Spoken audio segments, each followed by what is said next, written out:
à la guillemets non si variable de la vie. Il n'y a pas, oui, des vérables. Éclairera maintenant ni un songe. Épérable de la vie. Écart de l'admirable. Et songe de la pératie. Et pire à nos il est fa. Et non inébérable de Yassa. Samir de Rado Chemin. Épérable à nos sévérables.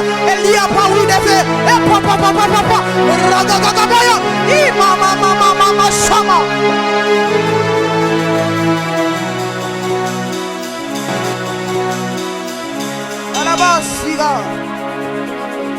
E le deva some la ghimandosa, vagina mandele de basi. E poi abassi baga non sebe.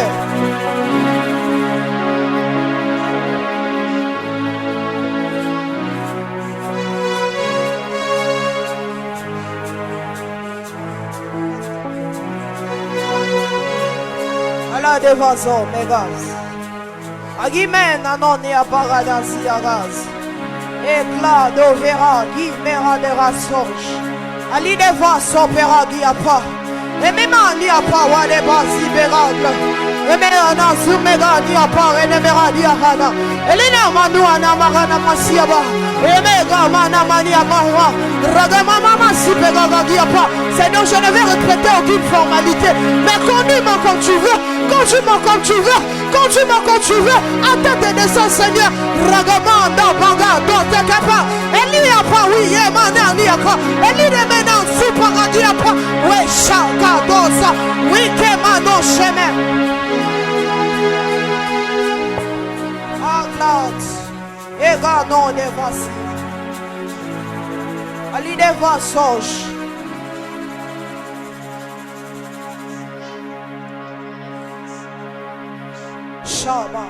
Je te demande de m'accorder quelques minutes. Je vais te donner la pensée pour laquelle on va prier. Ça, ce n'était qu'une introduction. Si tu vas t'asseoir, si tu vas rester où tu es, si tu vas t'allonger, si tu vas, ça dépend de toi. Je vais juste te donner une pensée pendant 10 minutes et puis on va prier. J'aimerais que l'on me donne le texte. Shabradabaya. Ali Deva so mérable. Je suis dans le premier texte. Je commence. La Bible dit, il s'éleva Hadassa qui était Esther, fille de son oncle, car elle n'avait ni père ni mère. La jeune fille était belle de taille et belle de figure. À la mort de son père et de sa mère, Mardochée l'avait adoptée pour fille. Lorsqu'on eut plié l'ordre du roi, de son édite, qu'un grand homme de jeunes filles furent rassemblés à Suse, la capitale, sous la surveillance de Gaï, Esther fut aussi prise et conduite dans la maison du roi. Le deuxième texte, le chapitre 3, le verset 1 à 2. Après ces choses, j'aimerais que tu retiennes ce verset. Après ces choses, le roi d'Assuris fit monter en pouvoir Aman, fils d'Amenedata, d'Agaguité. Il leva en dignité et le plaça au haut siège au-dessus de tous ceux qui étaient chefs auprès de lui. Le verset 4-6. La Bible dit, comme il le lui répétait chaque jour et qu'il ne l'écoutait pas, ils en firent rapporter à Aman pour voir si Mardochée persistait dans sa révolution, car il leur avait dit qu'il était juif. Le verset 8, le verset 10. La Bible dit, alors Aman dit au roi Assuris, il y a dans toutes les provinces de ton royaume un peuple dispersé, à part parmi le peuple ayant les lois différentes de celles de tous les peuples, et n'observant point les lois du roi. Il n'est pas dans l'intérêt du roi de les laisser en repos. Le verset 9, la Bible dit, si le roi trouve bon qu'on écrive l'ordre de les faire périr, et je pèserai 10 000 talents d'argent entre les mains de fonctionnaires pour qu'on le porte dans le trésor du roi. Le dernier verset, le chapitre 4. La Bible dit, Mardochée ayant appris toutes ces choses qui se passaient, déchira ce vêtement, s'enveloppa d'un sac et se couvrit de cendres. Puis il alla au milieu de la ville en poussant avec force de cri. Le verset 2, la Bible dit, et se rendit jusqu'à la porte du roi, dont l'entrée était interdite à toute personne vêtue d'un sac. Le verset 3, la Bible dit, dans chaque province, partout où arrivait l'ordre du roi et son édite, il y eut une grande désolation parmi les Juifs. Ils jeûnaient, pleuraient, se lamentaient et beaucoup se couchaient le sac et le cendre, sur des sacs et des cendres. Le dernier verset, le verset 16, la Bible dit, va, rassemble tous les Juifs qui se retrouvent à Suse et gêne pour moi sans manger ni boire pendant 3 jours, ni la nuit, ni le jour. Moi aussi je jeûnerai, de même avec mes servantes. On peut s'arrêter là. Je vois déjà quelqu'un me demander, mais servante de Dieu, on est en train de parler des destructions des hôtels. Qu'est-ce que le livre d'Esther vient faire ici? Vous devez savoir une chose, c'est que ces versets ou ce chapitre, ce livre, si même je peux le dire ainsi, a été parmi le livre qui a été le plus prêché, mais dont on l'ignore une seule chose, un seul personnage, c'est le personnage d'Aman. Vous devez savoir ici, au-delà d'être un personnage, Aman est un système.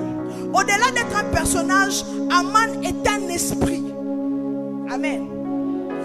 Et vous allez comprendre avec moi une chose. Je commence par expliquer l'histoire dans laquelle, comment est-ce que les enfants d'Israël se retrouvent ici.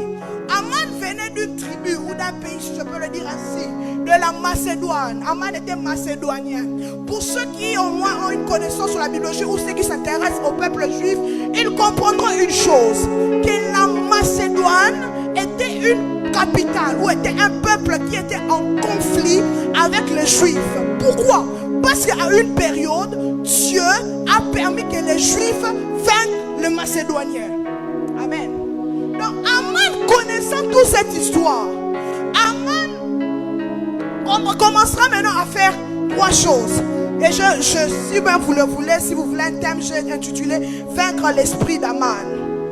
Premièrement, Aman est un esprit qui vise à nous maintenir dans une domination, dans une idolâtrie. Vous remarquerez une chose, Aman publie une loi. Il dit que tout homme devait se prosterner. Il savait que dans les pays dans lesquels il se trouvait, il y avait les Juifs.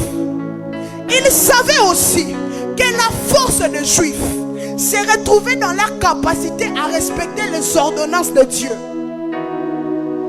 Donc, en publiant cette loi, indirectement, Aman est en train d'inciter les Juifs à se prosterner contre lui et à désobéir à l'ordre de Dieu. Très souvent, je vais maintenant aller au deuxième point et puis je vais parler tous les deux ensemble. Deuxièmement, Aman est un esprit qui utilise sa position de supériorité pour avoir une emprise physique sur nous. Écoutez une chose, la Bible dit, après qu'on eut levé Aman en pouvoir, c'est alors qu'Aman prédit, donne l'ordonnance. Il y a de ce combat dans lequel les personnes qui te combattent, ils savent très bien que physiquement ils occupent un rang plus élevé que toi. Il y a de ce combat dans lequel les personnes qui viennent t'attaquer, ils sont au courant que physiquement ils occupent un rang plus élevé que toi, que physiquement tu ne peux rien contre eux. Alors ils veulent t'atteindre, ils veulent toucher, ils veulent se venger, ils veulent en fait redonner la vengeance que son peuple avait subie. C'est ainsi qu'ils publient cette loi. Il y a quelque chose que j'aime. Et troisièmement, je vais aller très rapidement. Il y a beaucoup de choses à dire. Troisièmement, je vais m'arrêter là. Il y en a au moins 12, mais je vais m'arrêter là. Aman est un esprit, est un type de combat qui s'élève à l'aube de notre visitation. Vous remarquerez, on parle d'Aman après que Esther est entrée dans le palais. Spirituellement, le système d'Aman savait que Esther devait être une révolution. Esther devait être une visitation pour le juif. Alors spirituellement, l'esprit d'Aman comprend que c'est le moment de commencer à le combattre avant que cette dernière n'arrive à sa saison de visitation. Il y a de ce combat dans la vie, remarque. Moi j'ai déjà remarqué et j'ai pris pour ça. Il y a de ces combats dans ta vie qui ne s'élèveront que quand tu es à l'aube d'une nouvelle saison. Il y a de ces saisons où quand tu n'as rien, tu ne vis pas ces combats. Quand tu es encore bas, tu ne vis pas ces combats. Quand tu n'es encore rien, quand Adassa perdait sa mère, si vous voulez, quand Adassa perdait sa mère, perdait son père, il n'y avait pas ces combats. C'est après qu'elle soit entrée dans le palais que ce combat fait surface.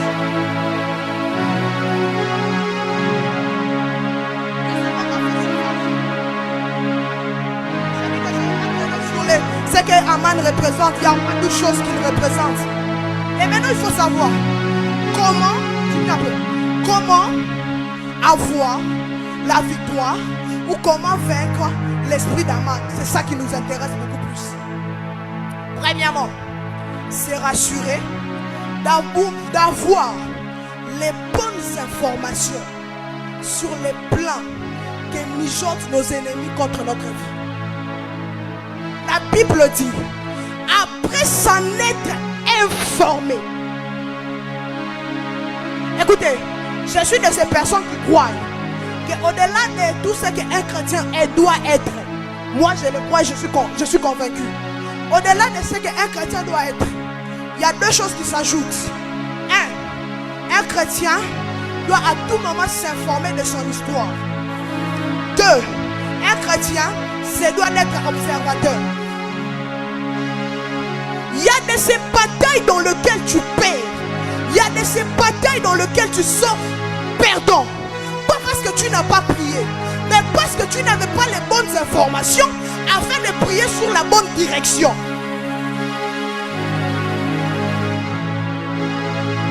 Il y a de ces batailles dans lesquelles tu perds. Pas parce que Dieu ne t'a pas dit, mais parce que tu n'as pas pris le temps d'observer les situations qui se passent.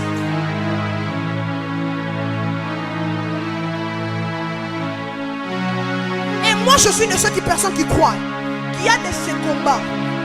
Il y a de ces combats ou des sujets de prière que Dieu ne te dira pas clairement, mais que Dieu mettra des situations pour que tu le vives et que tu comprennes que cette situation en réalité est un sujet de prière.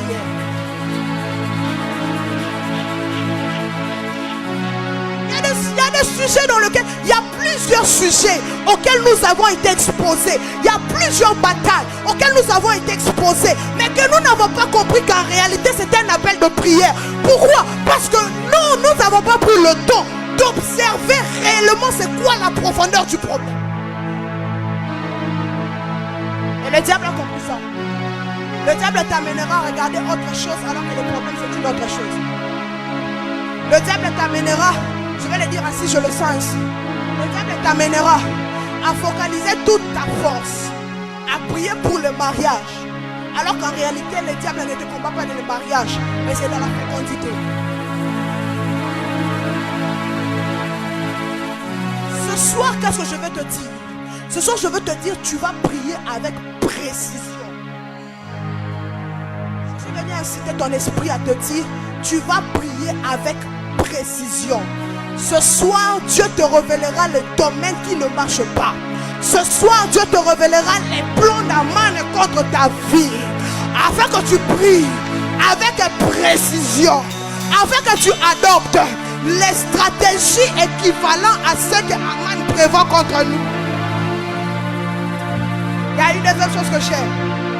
C'est que pour l'esprit d'Aman ou le combat qu'Aman apporte. Deuxième chose, c'est accepter. Ça va faire mal. De mettre à côté son honneur. D'accepter que de manière physique, nous ne pouvons pas vaincre cette bataille. Alors il nous faut recourir au spirituel. Écoutez, la Bible dit, vous devez savoir une chose, que quand cette histoire se passe, Mardochée était considéré comme les chefs spirituels, si je peux même le dire ici, les représentants, l'autorité des peuples juifs en ces temps. Hein? La Bible dit, lorsqu'il a été informé, il déchira ses vêtements, il s'est mis un sac. Comprenez avec moi une chose, c'est qu'à chaque fois dans la Bible où on parle de vêtements, c'est symbolique d'un honneur, c'est symbolique d'une certaine gloire. Et qu'à chaque fois où on parle d'un homme qui s'est mis un sac, c'était symbolique d'un deuil, d'un malheur. Mais la Bible dit, volontairement, il accepte de déchirer son honneur afin de porter le déshonneur pour avoir la victoire sur ce combat. Tu sais, le problème avec toi, c'est quoi? Bon, je ne vais pas dire avec toi. Le problème avec ceux qui ne sont pas venus, hein, comme le deuxième fils me le dit. Le problème avec ceux qui ne sont pas venus, c'est quoi? C'est que tu es tellement conscient de ton apparence physique que tu oublies qu'il est de ces souffrances qui doivent même quitter le spirituel et se manifester dans le physique. Le problème avec toi, c'est quoi? C'est que quand tu viens au culte, tu es tellement conscient de l'habit que tu as porté. Il t'est maintenant impossible de t'agenouiller, de t'allonger, de te dire, Seigneur, je mets de côté l'honneur que j'ai. Je mets de côté la fierté que j'ai. Je mets de côté tout ce que j'ai. Je vais vous raconter une petite histoire. Hier, pendant que j'allais prier à la montagne, j'ai pris le bus de CIA. J'étais même posé avec un frère ici. Il m'avait lancé un regard trop bizarre. Je n'avais pas dit ça dans son œil. J'avais pris le bus de CIA. J'ai descendu du bus. J'arrive au bus-stop. Dès que je mets mes pieds au bus-stop, j'entends clairement une voix qui me dit, enlève tes chaussures. Très clairement. Et je peux dire très honnêtement, ça fait déjà un bon bout de temps que je me suis converti. C'est parmi les très rares fois, Dieu me parle par différentes manières, mais c'est parmi les très rares fois que Dieu me parle audiblement. Et là j'étais en train de me poser, Seigneur, c'est ma conscience, c'est l'envie de prier, c'est la soif. Tu regardes le bus-stop qu'il y a là. Ah!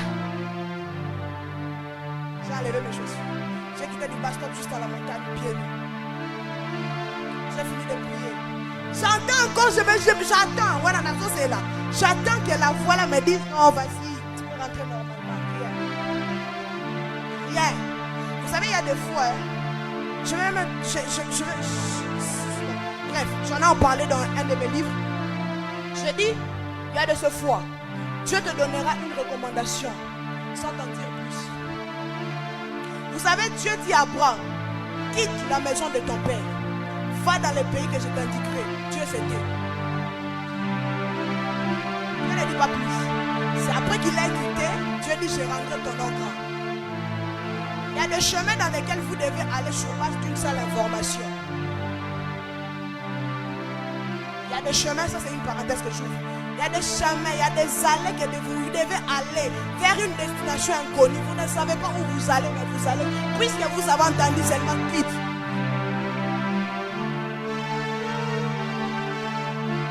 Quand j'ai rentré, le frère là m'a regardé. Il était avec son ami. Il me regarde ça ce moment. On se regarde aussi. Le gars, son ami m'a tellement mal regardé. Et vous savez ce qui est arrivé, c'est quoi? Je suis rentré encore vers 16h là. Vous savez vous-même comment les bâtiments de CIA commencent à se remplir. Je me suis dit non. Je prends la route de Léman là. Je fais tout droit, il n'y a pas beaucoup de gens et puis je vais entrer comme ça. Non. Passe. Passe. Et c'est comme si Dieu s'est chargé. Hein? De concentrer toutes les personnes que je connais à CIA pour me voir. Tu passes comme ça. Bonjour Chloé. Bonjour. Pourquoi? Parce que Dieu devait savoir qu'il y a de ces choses qui ne viendront à toi que si tu meurs toi. tu acceptes volontairement de porter la honte, si tu acceptes volontairement de porter le déshonneur, c'est alors que tu peux vaincre les combats que Aman amène vers toi. Il est de ce combat aujourd'hui qu'on n'a pas la victoire, tout simplement parce qu'on est trop conscient de nous-mêmes. On sait que tu t'habilles bien, hein? Même moi je sais que tu t'habilles bien. Mais ce soir, j'aimerais que tu mettes d'abord ton beau habit de 5 minutes de l'à côté. Que tu pries comme tu n'as jamais prié. Que tu cries à Dieu comme tu n'as jamais crié. Que tu te prosternes comme tu t'es jamais prosterné. Que tu acceptes que ce combat physiquement, je ne suis rien, je ne sais rien. Nazana Moutouté, Nazana Papate, Nazana Mamate, physiquement. Hein? Il faut maintenant que je recours au spirituel. Il faut maintenant que je ressorte la douleur qu'il pèse dans mon cœur. Il faut maintenant que je manifeste cette amertume qu'il pèse. Écoutez, la Bible dit, Anne était en train de prier comme quelqu'un qui est ivre. Tellement l'amertume était dans son cœur. Il y a des fois quand tu pries, tu penses que non, tu dois entendre la dimension à ivresse. Il y a des histoires où ça te fait tellement mal. Tu as tellement mal de réclamations. Tu te dis, si je vais mourir en priant, si je vais mourir dans les déshonneurs, si je vais mourir en faisant ça. Mais l'essentiel, c'est que Aman soit exterminé. L'essentiel, c'est que les combats qui s'élèvent à l'aube de cette nouvelle génération prennent fin. La troisième des choses et la dernière avant qu'on prie. La troisième des choses, pour vaincre l'esprit d'Aman, pour vaincre les stratégies d'Aman. Troisièmement, c'est par le jeûne et la prière. Je ne vais pas revenir par ça. En tout cas, les hommes de Dieu nous ont beaucoup parlé de ça. Je vais apprendre seulement tout ce que les hommes de Dieu ont dit là. Mais entre parenthèses, plus ce que moi je vais dire. Hein? Nous on s'en retirera plus, on y va. Le jeûne et la prière nous arment spirituellement afin de tenir face aux combats que lesquels nous savons qu'ils viennent. Deuxièmement, le jeûne et la prière nous donnent une certaine position spirituellement pour combattre. Mettez-moi le dernier verset. Le livre de Psaume, le verset 24 dit, c'est parmi mes versets préférés. En tout cas, j'aime trop.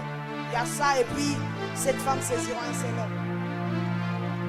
La Bible dit, non, Psaume 24, 7.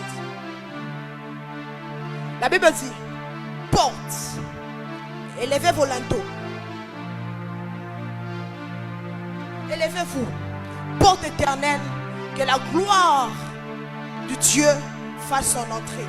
D'autres versions ont dit, porte éternelle, élevez vos linteaux, que le roi de gloire fasse son entrée. Regardez ce que le verset 8 dit. Qui est ce roi? La version dit, qui est ce roi? Alors je suppose que c'est une conversation. Christ est la personnification même de la royauté. C'est présent à une porte. Il dit, élève tes linteaux. La porte dit, qui est donc ce roi? La Bible répond, l'Éternel puissant dans les combats. En réalité, David, en écrivant ce psaume, voulait nous dire une chose. Qu'il y a de ce porte, il y a de ces batailles qui ne se vaincront pas par le nom que tu portes, mais par la position que tu occupes. Il y a de ces portes qui ne s'élèveront pas par la royauté qui t'est donnée, mais par ta capacité à soutenir ta royauté par le combat. Il y a de ces saisons où on ne s'intéresse plus au nom que l'on porte. Qu'on soit révérend, apôtre, prophète, ça n'a plus d'importance. Il y a de ces saisons où on doit soutenir notre titre maintenant par un combat. On doit soutenir tenir notre titre par un combat. Ce soir, je suis en train de te dire qu'au-delà de ce jeûne te donne une position. Ou peut-être que ton nom ne pouvait pas élever les portes de qui t'est bloqué. Ou peut-être le nom que tu portes ne pouvait pas élever les linteaux qui te limitaient. Mais le sacrifice que tu fais t'a donné une position. J'aimerais rassurer une personne, te dire, ta prière de ce soir, tu les prieras non en fonction du nom que tu portes, mais en fonction de la position que tu occupes. Je dis à une personne, en fonction de la position que tu occupes. Est-ce que tu peux te tenir debout et prier? Je ne sais pas comment tu vas prier. Écoutez, même moi là, je vais prier. En toi, vous ne voyez pas en train de vous motiver. Même moi, je vais prier. On va faire une prière. Moi, j'aime l'appeler jusqu'à ce que. Vous savez, lorsque Anne vient dans le temple, Anne prie. La Bible dit, Anne n'a pas arrêté de prier. C'est Élie qui est venu arrêter Anne. Je vais te laisser le temps de prier. Tu vas prier jusqu'à ce que. On va dire Amen. Je ne sais pas comment tu vas prier. Je ne sais pas quel est le combat. Quel est le système qu'Aman a mis dans ta vie? Quel est le système qu'Aman a pris pour toucher à ta vie? Pour atteindre ta vie? Ce soir, tu vas prier comme tu n'as jamais prié. C'est de ta vie qu'on parle. C'est de ta destinée qu'on parle. C'est de ta vie que tu parles. C'est de ta destinée que tu parles. On va prier jusqu'à l'ivresse. On va prier jusqu'à l'ivresse.